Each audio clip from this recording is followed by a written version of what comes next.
decimos hoy juventud en riesgo. Queremos plantear un poco otra mirada más, alejándonos del caso en sí.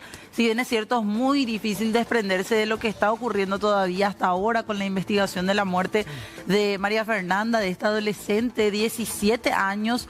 Ella que fue asesinada, pero de la peor manera en medio de lo que era también un embarazo adolescente. Tal cual. Y quizá no sea la palabra o la frase justa aprovechar la situación, pero digamos que, no sé, que esta situación por lo menos nos permita esto, ahora reflexionar y decir, acá deberíamos mejorar, acá hagamos un esfuerzo, porque evidentemente no estamos acertando el camino, al menos por los números que se tienen, los datos que se tienen. Hoy particularmente, Diego, leía yo una persona en redes sociales que decía, ¿por qué no dejan que se enfríe por lo menos primero el cuerpo de esta chica para empezar a hablar de este tipo de cosas? Porque se empezó a plantear de todo, ¿verdad? Pero acá la realidad es lastimosamente que en una sociedad como la nuestra, este es el momento adecuado para empezar a hablar de la problemática, porque después uno se olvida. Mañana vamos a hablar de la albirroja, el viernes quizás salte otro caso, la semana que viene quizás tengamos otra Fernanda, otra Silvia, otra Juana, otra mujer asesinada, otras problemáticas, otro trabajador delivery, por ejemplo, asesinado como la semana pasada. Ayer nos vamos olvidando de los casos. Ayer unas 1000 motos nos hicieron acordar que le mataron a un pobre trabajador ahí en el barrio de San Francisco. O si no, ya se hubiese pasado también el tema. Así que tenemos que aprovechar, digamos, de alguna manera el momento para seguir hablando. Hay gente que hace siempre esta charla, pero no se le hace caso tampoco a los expertos. Así es. Por eso queremos saludar también aquí, después de esta breve reflexión con Diego, saludar a nuestros invitados porque queremos hablar de juventud.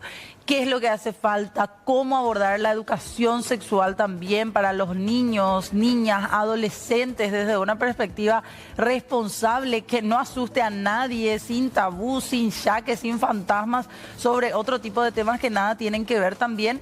Y abordar estas problemáticas para que ya no se repita el caso de Fernanda. Así mismo, y nos vamos a hacer con invitados, por supuesto, para preguntar un poco y aprender también nosotros. Sí, señor. Queremos saludar a Mirta Ruiz. La semana pasada hablábamos de todos somos responsables de abuso sexual con ella también, de casos de niños, niñas y adolescentes, y lastimosamente es otra de la problemática que hoy nos trae. ¿Cómo le va, Mirta? Muchas gracias de nuevo por la invitación. Gracias. Bueno, ella del movimiento de lucha contra la violencia sexual hacia niñas, niños y adolescentes. También nos acompaña la abogada Mirta Michi Moragas. ¿Cómo le va? Gracias por venir. Buenas noches, muchas gracias. Gracias. Y también nos acompaña Ángel Britos, él es presidente del Centro de Estudiantes del Colegio Saturio Ríos, una voz joven también que queríamos incluir aquí en el debate. ¿Cómo te va? Buenas tardes y un gusto estar Con el micrófono, perdón. Buenas tardes y un gusto estar de nuevo en este espacio. Gracias. Gracias a todos por acompañarnos realmente. Hay fórmulas, hay consejos, por dónde empezamos, ¿verdad? Yo no sé si se pueden evitar estos casos, pasa en muchas sociedades, pero ¿hay algún camino que tendríamos que empezar o recorrer o insistir en él? Yo quisiera comenzar diciendo de que estamos primero la solidaridad y nuestras condolencias a toda la familia de la adolescente Fernanda. Desde el movimiento realmente venimos luchando contra la violencia sexual. Pero yo nosotras consideramos realmente que el Estado, de nuevo, lo que busca es acción-reacción. O sea, que busca ante esta situación grave que nos afecta a todos, reacciona. ¿Y cómo lo reacciona? Reacciona punitivamente y paliativamente. Una vez que sucede una muerte que se suma a la cantidad de muertes que tenemos contadas en Paraguay, quiere actuar, pero buscando aumentar, porque no coincide o no es fundamental solamente pensar en agregar más años, en cadena perpetua, en que se pudra en la cárcel, pero sin embargo, si tuvieran de pensar en la prevención, en la protección y en la justicia. Pero no son dos cosas que van de la mano, Mirta, porque muchos dicen, sí, es una medida reaccionaria, pero hay especialistas que dicen quizás decir 8 años para un adolescente no termina podría no terminar en ese tiempo el proceso para reintegrarse a la sociedad como una persona que pueda servir y no que pueda volver a cometer algún crimen. Entonces la parte punitiva y legal tenemos a la abogada Michi, pero sí yo quisiera enfocar que si empezáramos a trabajar en la prevención. Sí. Nosotros venimos peleando por una educación integral de la sexualidad. Estaríamos evitando que más niñas, niños y adolescentes se embarazaran, fueran abusados sexualmente, murieran por aborto o un montón de situaciones que se dan. También la violencia que se da basada en género, de eso no podemos hablar, de eso no hablamos, no se quiere hablar en la escuela, en la familia. Perdón. Y ante esta situación... ¿Por qué asumimos que falta en términos educativos? ¿Es por lo que se revisa el currículum? ¿Por qué partimos de esa base de que realmente hay que cambiar el enfoque educativo? El enfoque educativo hay que cambiar de forma, porque acá no podemos hablar abiertamente. Una educación integral preparada y basada en evidencias científicas no se puede hablar, de eso no. Pero sí se presentan otras formas de hablar y abordar. O sea, que hace poco, creo que el año pasado tuvimos el tema de que si en las escuelas se habla de educación integral de la sexualidad, le cae mal a los docentes. Eso es una realidad de todo el día y acá el joven va a saber decirnos mejor. No se puede hablar, está prohibido hablar de educación. ¿Están así? Sí, así mismo, no se habla abiertamente. Siempre están enfocados de otra forma, incluso hasta engañando y mintiendo. Nos presentan las 12 ciencias, donde se habla más de mentiras que verdades. Sin embargo, no se anima. Hablar de sexualidad en Paraguay es un tabú. Sigue siendo un problema, como hoy nos presenta hablar de género. No podemos hablar. Un tabú formal, digamos. Ok, ¿verdad? entonces, ¿qué hace? Eso lo que hace es aumentar la violencia, aumentar los abusos sexuales. No podemos, porque la educación sexual integral incorpora a la familia, incorpora a los docentes, incorpora a los niños, niñas y adolescentes. Y es procesual. Entonces, de eso no se puede hablar. ¿Lo confunden o lo mezclan? Claro. Ángel, ¿tienen clases en donde le enseñen y aborden el tema de educación sexual? En la malla curricular existe lo que sería la educación sexual, pero no desde un punto de vista científico como tal. De hecho, que desde hace años, cuando se habla de educación sexual en las escuelas y colegios públicos, no necesariamente lo hace un docente como tal, sino que generalmente suelen venir organizaciones externas a dar las charlas de educación sexual dentro de las escuelas. Pero lo hacen muchas veces, incluso desde un punto de vista sesgado o un punto de vista religioso, en donde no hay una perspectiva de género como tal, en donde se pueda hablar de una verdadera educación sexual. Y Ángel, perdón, son charlas. Son charlas. ¿Cada cuánto, por Hoy, ejemplo, en Saturio? El año pasado no tuvimos, este año no estamos, pero desde el centro de estudiantes estamos en ese camino. Y iba a decir algo. De pedir más educación sexual, digamos. Claro, la educación sexual se tiene que dar desde un punto de vista objetivo, pero por sobre todo científico. Porque hoy en las escuelas nos dicen, no hay que tener relaciones sexuales o no, tenés que tener miedo. ¿Por qué no nos enseñan a vivir la salud sexual de una manera segura y responsable? El lema del Ministerio de la Niñez, todos somos responsables. El Estado le falló a María Fernanda Benítez cuando el lema dice todos somos responsables. Entonces, ¿en qué quedamos? En la hipocresía. ¿Por qué no nos enseñan a cuidarnos? ¿Por qué no nos enseñan a respetarnos? No hay Quedamos ese ahí. enfoque. Ahí está. ¿Abogada? Es un tema bastante complejo y a mí lo que me preocupa siempre es que, o sea, vos hace rato decías, sí, lo punitivo y lo preventivo pueden ir juntos. De poder pueden, pero el problema es que acá, si pensamos todas las cosas que se plantearon son todas punitivas. Sí. Y además muchas veces, y a mí me genera mucha indignación porque muchas de las cosas que hoy proponen son cosas que hace menos de un año ellos mismos rechazaron. A ver, podemos hacer un recapitular.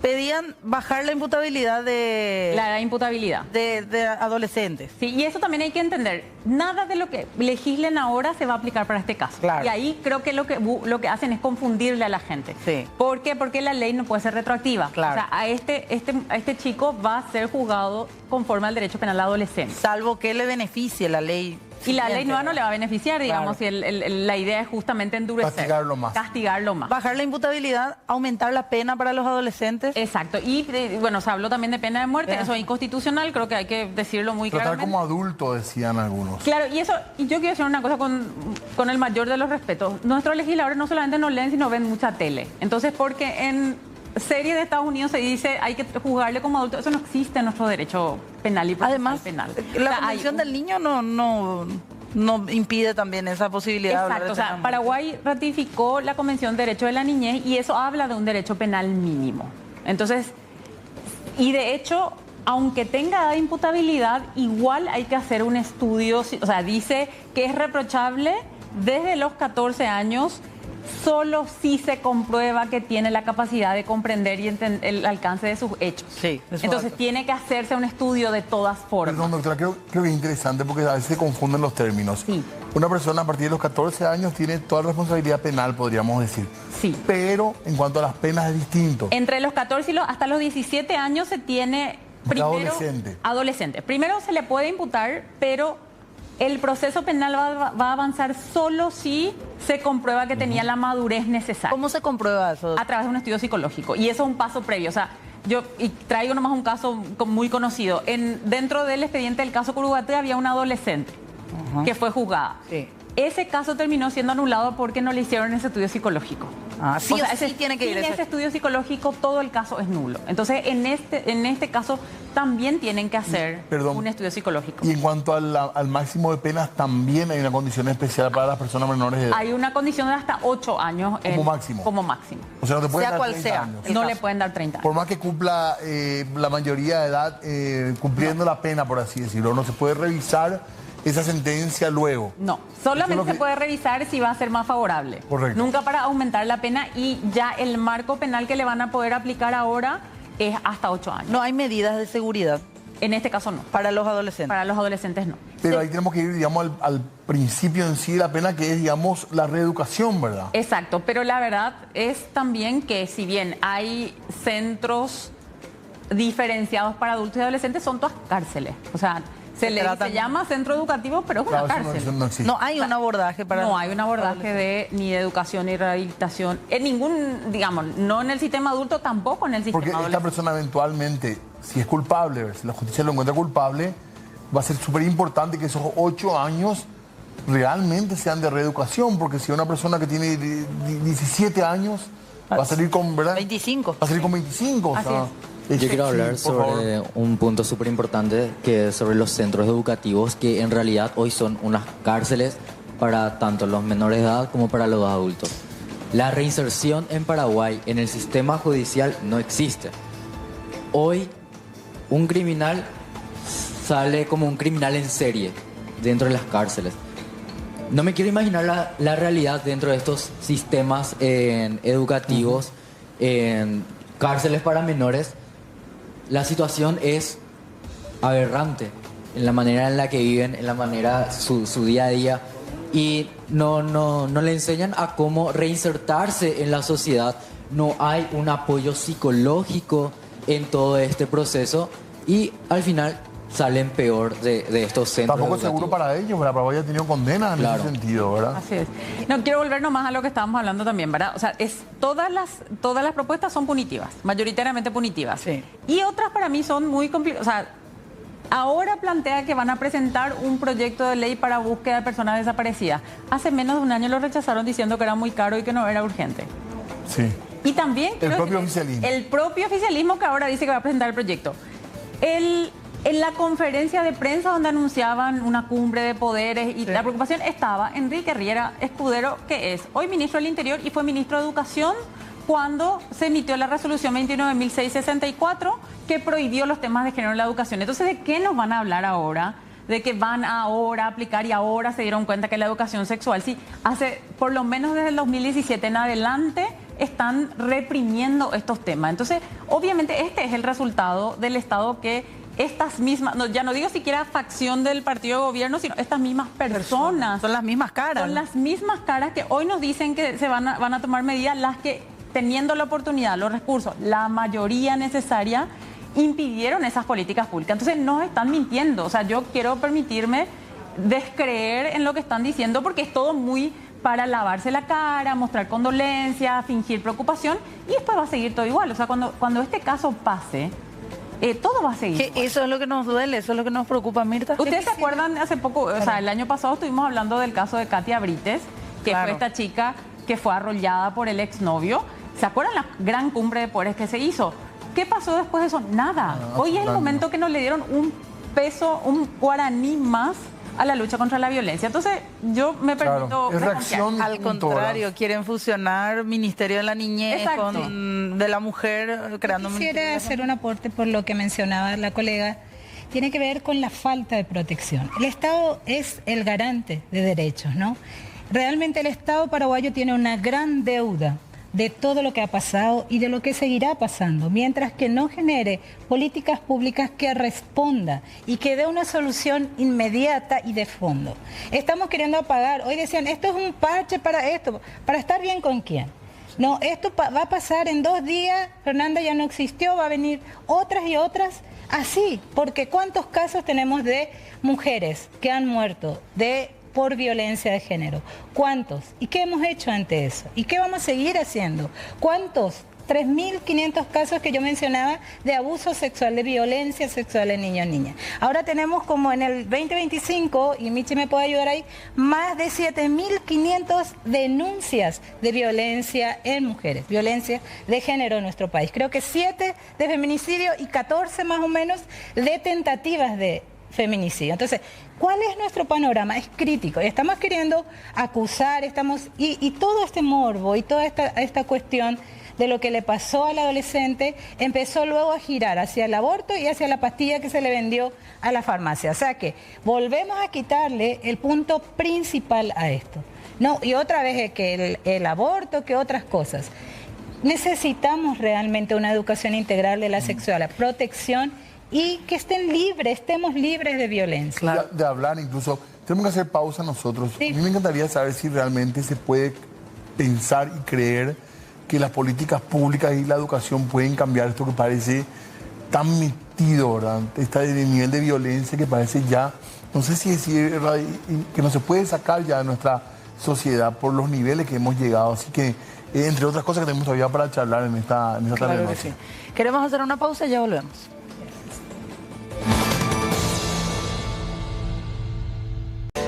19:29 minutos, Fer, estamos hablando un poco de educación sexual y en realidad motivados por este hecho tan violento que amerita reflexión en distintos sectores, entre ellos la prensa también. Así es, señor. Se han sacado de todo tipo de temas que han surgido y que se han desprendido de esta causa tan terrible que sigue teniendo avances, en la que no se descarta la participación de más personas e incluso hoy desde el propio Ministerio Público no descartan la posibilidad de que haya habido más adolescentes aparentemente vinculadas de alguna u otra forma sentimental o en algún tipo de relación a este mismo sospechoso que también habrían sido inducidas a un aborto.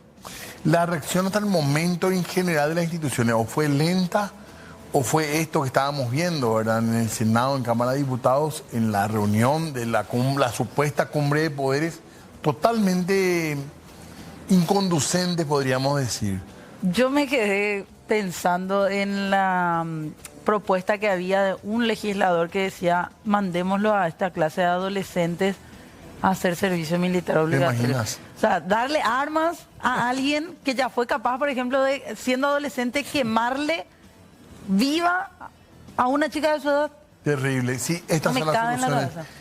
Yo dentro de todo, si hay algo que me pareció interesante es que armaron un equipo de psicólogos de contención para enviar a la zona para que los chicos que están recontra afectados, porque hay víctimas colaterales, y se armó un equipo de psicólogos para dar un apoyo a esta gente que está conmovida, Pero, obviamente. ¿cuánto va a durar eso? No, nada. Ni una Todavía. semana. Reacción, pura reacción. Podemos recordar el asesinato de la directora en el departamento de Guairá. En Independencia, sí. A mí me tocó visitar el colegio como gremio estudiantil. El MEC envió en contención psicológica a los chicos y al plantel de docentes y no duró ni una semana. Esto va a quedar otra vez en el Opareí. Todos sus proyectos van a quedar otra vez ahí hasta que la gente se calme. Entonces, no es luego debatir sobre esto, sino buscar ya una solución. Porque esto va a quedar en el Opareí. Como terminó el caso de Katia el año pasado, la que fue arrollada, como terminó el caso de la directora asesinada, y un sinfín de situaciones y casos que se vieron dando. Va a terminar en el Opareí. Sí. ¿Y cómo hacemos para cambiar una situación como esta? Presión ciudadana. Pero y en el tema educativo, en el tema por dónde vamos con los niños, Porque con los insisto jóvenes. por la prevención. Y lo que estaba diciendo hace rato, insisto en la protección. La protección de la justicia. No hay. Ayer nomás decía una adolescente, creo que de Ciudad del Este, estaba haciendo una denuncia. Ciudad del Este. Sí, porque le va a pasar lo mismo que a Le la va a pasar lo mismo adolescente. que... Y encima le decía un adulto, o sea, 22 De años 20 tenía... años por ahí. 22 años tenía el tipo que le decía y ella tenía 16. Bueno, entonces ella fue con su madre a la fiscalía a hacer todo eso, porque todos se movilizaron, todos están al día de la mujer hoy. Sin embargo, le dice, no anda el sistema, anda a la comisaría. Y si uno piensa que ahí afuera del ministerio estuviera el muchacho con un arma o con lo que sea, ¿quién cuenta la historia? ¿Quién va a contar la historia? Entonces, de esa protección estamos hablando, de esa prevención. Y lo mismo que le decía yo al viceministro la otra vez, estamos llegando tarde. Si ahora hacemos todo eso, vamos a seguir llegando tarde. ¿Cuántas vidas más va a estar sobre el Estado, sobre nuestra conciencia? Perdón, cuando decís prevención, ¿a qué te referías en concreto? En todas. Primero ya mencioné que para mí vital evitar todo y un montón de cosas, embarazos, abortos, violencia sexual, coacción, todo lo que tiene que ver pasa por la educación integral de la sexualidad. Y cuando hablamos desde el vamos, basado en evidencia científica. Eso sí puede ayudar a que una niña, un niño, un adolescente sepa que cuando alguien le está tocando, que cuando alguien le está coaccionando, eso no es cariño de padre, de primo, de tío, ni de un cura, ni de un pastor, sino que eso es un abuso sexual. Eso para identificar los tipos de violencia. Y eso no va a ir solo entre docentes y estudiantes, va a ir desde el acompañamiento de los padres, de la familia, de las comunidades, de psicólogos, trabajadores sociales. Necesitamos una reacción a eso. Si no, vamos a seguir teniendo niñas que son abusadas, adolescentes que siguen embarazadas, porque yo creo que Fernanda no se hubiera ido capaz a la casa de ese joven si no estuviera, o de esa adolescente, si no estuviera embarazada. Buscó ayuda y tal vez su entorno de confianza también de una u otra forma significó ese adolescente. Pero le fallamos le faltamos en el tema de ese entorno de confianza que no estamos creando, ni en nuestros hogares, ni en los hogares que más nosotros necesitamos. Y en ese sentido, quiero hacerle la consulta a los tres. ¿Cómo hacer eso? Porque indefectiblemente hay una responsabilidad del Estado que está ausente, como decían, y coincidían, creo, todos ustedes y nosotros también. Pero fuera de eso, ¿cómo crear ese ambiente de confianza, ese entorno de confianza dentro de la familia, por ejemplo?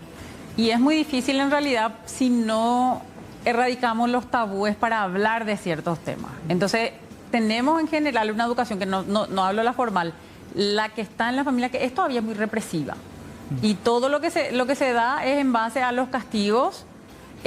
Hay parámetros todavía diferenciados entre nenes y nenas en una misma familia. Los hermanos pueden llegar más tarde, las mujeres tienen que llegar antes que oscurezca. O sea, hay una serie de cosas que se da en la educación que es todavía represiva, que es todavía machista y que genera ese ambiente de desprotección. Porque ¿qué es lo que te dicen todavía? Hay una amenaza de, mira, esto está mal, o sea, no hay que tener relaciones sexuales y sobre todo para las mujeres, las adolescentes y las niñas, hay una consecuencia, mira que va a ser horrible o puede ser muy terrible que te embarace. Entonces, claro, una adolescente embarazada no tiene a veces en las primeras etapas del embarazo, no tiene la confianza para ir a decir pasó esto. Porque vive amenazada. Exactamente. Entonces, pero es porque en la sociedad en general generamos estos tabúes para hablar de estas cosas. O sea, hay que mirar nomás cómo se enfocan los temas de la sexualidad, del cuerpo en general. Hoy leía que alguien decía, ¿cómo luego una mujer no va a estar temerosa, una adolescente no va a estar temerosa si básicamente en la escuela, en los colegios, en la familia le dicen que si se embaraza se le acaba el mundo? Así es. A esa edad. Sí. Y Mirta, no sé, Ángel, ¿ustedes en qué coinciden? ¿Cómo hacer ese trabajo desde la mirada de una persona joven como vos, Ángel? ¿Cómo hacer para generar ese ambiente de confianza en una familia? Y primero que todo, trabajar en la familia, trabajar desde las escuelas desde pequeños, cambiar ese chip en la familia de ya no meternos el miedo, sino de ayudarnos a prevenir y a cuidarnos, como había dicho en un principio. Y a apuntar a políticas públicas de prevención. Pero bien, hoy tenemos una realidad.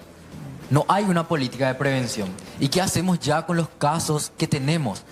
Se manejan casos de abusos sexuales diarios el 85% de los casos de abuso sexual ocurre dentro del entorno familiar o cercano de la víctima. ¿Y qué hace el sistema judicial con estos casos? No hay una respuesta efectiva y rápida para la contención de las víctimas. No solo de la víctima, sino también de los familiares de la víctima. Entonces, cambiar el sistema judicial, apuntar a una política pública de prevención y cambiar el chip que tenemos como sociedad. Y a papá, mamá, ¿cómo afrontar eso? Porque cuesta como joven también sentarte a hablar de estos temas con tu papá o tu mamá. Claro, cuesta como joven y también me pongo en los zapatos capaz de los papás, porque a los papás no le hablaban de estos temas.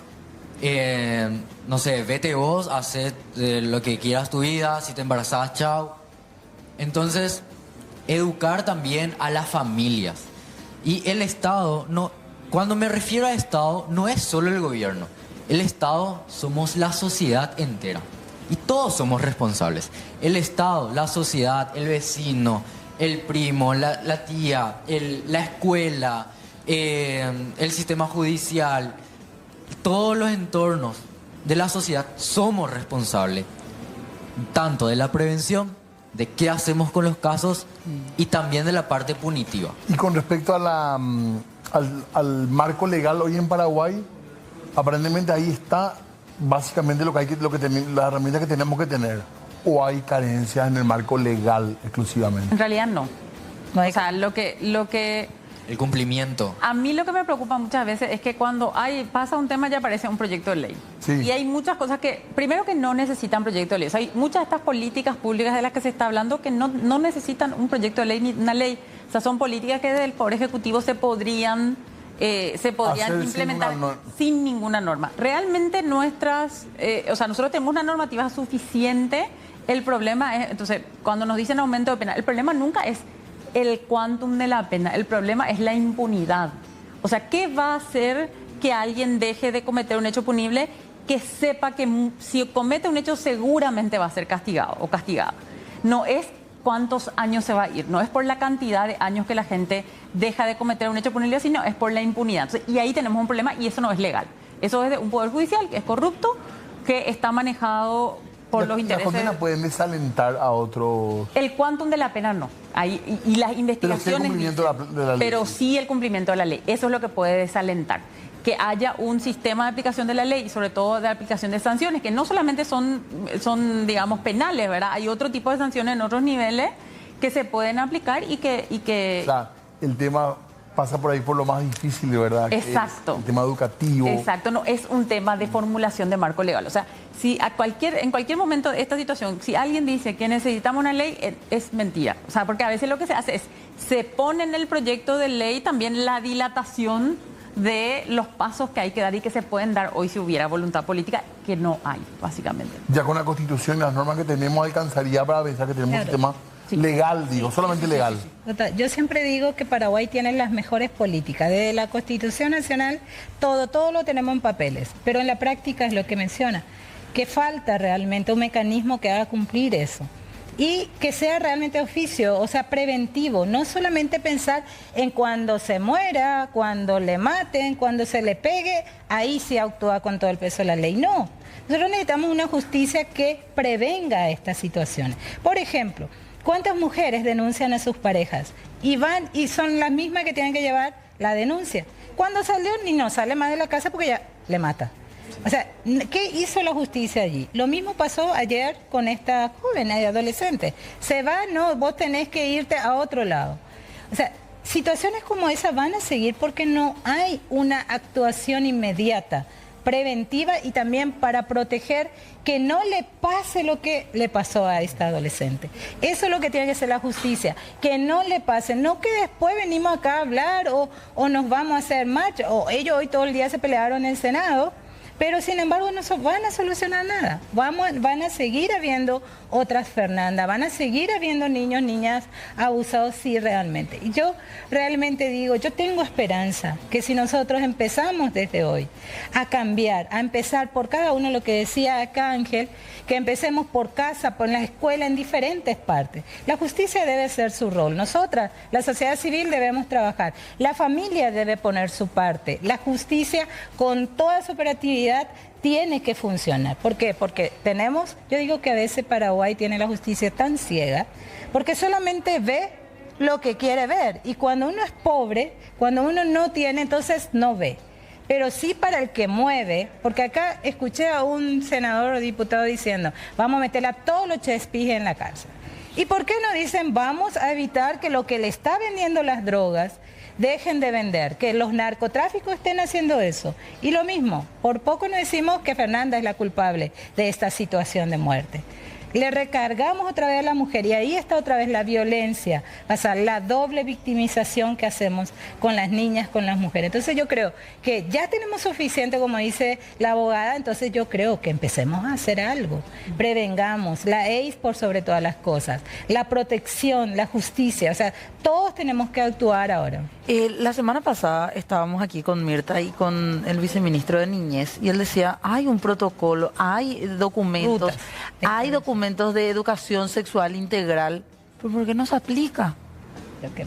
Y hay un tema, por ejemplo, para dar un ejemplo que no es muy lejano, hay un protocolo de la policía para búsqueda de personas desaparecidas, porque ya salió también ese tema como del proyecto. Hay un protocolo que además dice muy expresamente, sin importar el tiempo de la desaparición. Sí. Eso dice expresamente. Ahora, ¿qué pasa? El que aplica es un policía. Ese policía tiene unas creencias.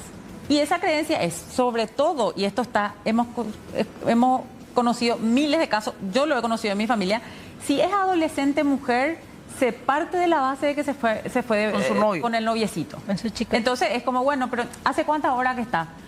4 horas, o sea, o ponerle 2 horas, no llegó al colegio. Es una locura del padre, la madre. Siempre es el noviecito. Y entonces espera nomás porque esto seguramente no es nada. Entonces, con esas dilaciones se convive todo el tiempo. Entonces, no es la letra de la ley y el protocolo. Y este es un ejemplo que para mí grafica muy bien. Sí. Expresamente dice el protocolo de búsqueda de personas desaparecidas de la Policía Nacional que es sin importar el tiempo de la desaparición. No les toma la denuncia. Entonces, eso no está en la ley. Eso está en el policía o la policía, porque también hay agentes de mujeres de policía que tienen la misma mentalidad, que en la comisaría no te toman la denuncia. Habían dicho que en el caso, por ejemplo, de violencia contra las mujeres había mejorado la policía en el sentido de no mandarlas de vuelta a la casa, de minimizar. Había como un discurso de que se había mejorado en la policía. No sé si realmente es así. En la práctica. Y ellos dicen eso, pero todavía, nosotras en el día a día, en el pero consultorio... en este caso es clarísimo, ahora que sí, no se respeta eso que dice la ley claramente. Lo que dice la ley no se respeta. O sea, entonces el problema no es la letra, es la mentalidad de quienes aplican. Para ir cerrando, al menos de mi parte, me gustaría volver un poco también al tema familias, sociedad, hablar de este tema en casa. Muchas veces estamos completamente desconectados. A los padres, evidentemente, nadie les enseña a ser padres, aprenden allí por el camino, práctica y error, nos ponemos en su lugar, como decía Ángel, en el caso de las personas que son padres y madres. Pero también hay un problema por debajo, que es el padre, la madre que sale a buscar el pan de cada día, vuelve tarde porque tiene un sistema de transporte público deficiente, sale muy temprano de casa porque tiene que trabajar mucho para poder sostener a su familia con esta economía y ya lastimosamente en ese momento no les da la cabeza tampoco en algunos casos de sentarse y poder tener una conversación con su hijo, con su hija sobre estos temas. En otro momento, en otro programa también había tocado ese tema de que la familia hoy está ausente con los hijos. Pero no les culpamos a los padres, claro, sino a un sistema totalmente nefasto. Hoy la mamá, el papá sale a las 5 de la mañana a trabajar con un pésimo sistema de transporte público. Tiene que salir más temprano porque no tiene colectivo. Tiene que salir más temprano. Hoy en San Lorenzo, te cuento, no había transportes internos. Ni uno. Hubo una manifestación. Un conflicto ahí. Un conflicto ahí. Bien. Entonces, ¿qué hacemos? La mamá sale a las 5 de la mañana, vuelve a las 8 de la noche, tiene que preparar para el día siguiente. Si tiene 2 criaturas, 3, tiene que prepararle a ellos. O sea, la calidad de vida de los ciudadanos hoy es paupérrima. No es ni siquiera llamarlo calidad de vida. No tenemos calidad de vida. No tenemos calidad en educación, en sistema judicial, en sistema de transporte público, sistema laboral. No tenemos seguridad en absolutamente nada. ¿Y cómo vamos a poner un lema, todos somos responsables? Eso es lo que indigna realmente. De que ellos dicen que todos somos responsables, pero no hacen absolutamente nada. Y no es porque no tengan los recursos. Porque hoy lo que están proponiendo esto, hace un año estaban rechazando. No hay voluntad política. Y hay que ser crudos. No hay voluntad política y no le importa. No le importa que haya más Fernanda, que haya más Katia. No le importa absolutamente nada. Estamos totalmente desprotegidos. Claro. Y sobre eso hay que trabajar desde la sociedad civil. Claro. Porque ya vimos que con el sistema que tenemos no contamos. Que eso no quita también la responsabilidad de los padres, ¿verdad? De buscar por lo menos algún tiempo de poder charlar con los hijos. Es tan compleja la situación, porque realmente acá somos varios actores y actrices que tenemos responsabilidad sobre lo que pasa. El Estado está ausente, como dice, no hay vida digna.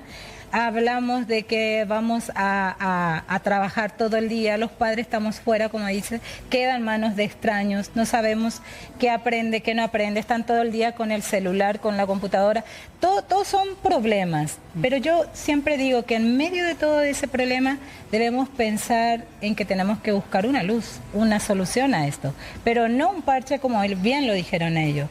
Sí, me gustó escucharle a varios senadores y diputados hablar de la educación sexual, para hablar, ¿no? En el discurso, todo está, ok, pero ojalá se cumpla realmente, ojalá convoque a la ciudadanía, ojalá sea una educación integral de la sexualidad basada en evidencias, que responda a las necesidades de los niños, niñas y adolescentes. No eso que siempre le queremos hablar, no hablar desde la religión, no hablar de otras cosas, sino es una realidad.